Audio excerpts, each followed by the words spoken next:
wrapping up some announcements and a little discussion on NLG. First off, NLG will be in the Cincinnati Regional this weekend. To those of you that are going, check them out. They will be vending with a couple of other vendors, and of course I know you guys love NLG because you're here on their page. Good job. So please do take time out of your day. If you are going, support them. If you have stuff or you need stuff, check them out. They're always giving out the best prices. So, what is going to be happening in Yu-Gi-Oh! Over the next couple of months? Well, we do know that Quiliphorts are coming out, or Quilly, however you want to, I guess, pronounce them. But there are a couple of side deck choices that you might want to kind of pick up, I guess, a little bit beforehand, to, I guess, make your matchup a little bit better against them. You do know that 90% of the deck usually OTKs by turn 2.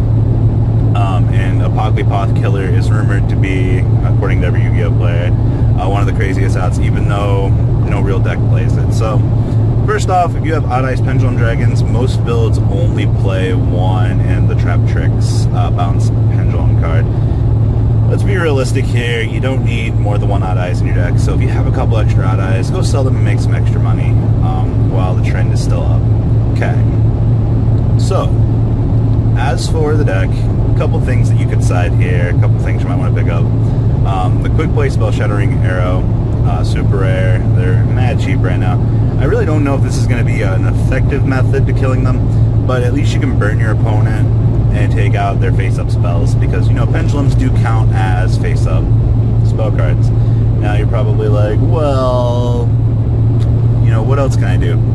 Fairy Wind. Let's be realistic here as well. Chainable Trap, destroy all face-up spell and top cards on the field. Destroying probably 2 of your opponent's cards, forcing them to try to replace them, or taking out that stupid search card that you can equip to a Quiliphort to allow it to be counted as a double tribute fodder monster. Definitely not so bad. Yes, they can still float, but definitely something to consider. Also remember that they've only got 3 tools. If you really want to try to play the grind game against them, they do have like 9 ways to search for the 3 tools, but if you can kill the 3 tools, it'll increase your matchup just a wee little bit. So, MSTs, things like that. I mean, let's be realistic here. I mean, most of them are self-replaceable. So MST might not want to be, you know, one of your best choices. I would try to aim for things that are multi-purpose destruction. But the thing is, the deck is going to be pushing for OTK by turn 2 or 3. Turn 1 setup, turn 2 is finishing up the loop, and turn 3 is pretty much going to be the insta-kill. So, you need to be making sure that you're playing a deck that can kind of handle Quiliphort shenanigans. Shadal's probably going to be your best anti-matchup because Winda is a thing. Super Poly's still kind of good. Just some things to consider. Outside of that, I would definitely not listen to me on the MST thing. Do not try the grind game. I mean, if it works for you, it works for you, but more power to you if you can pull it off.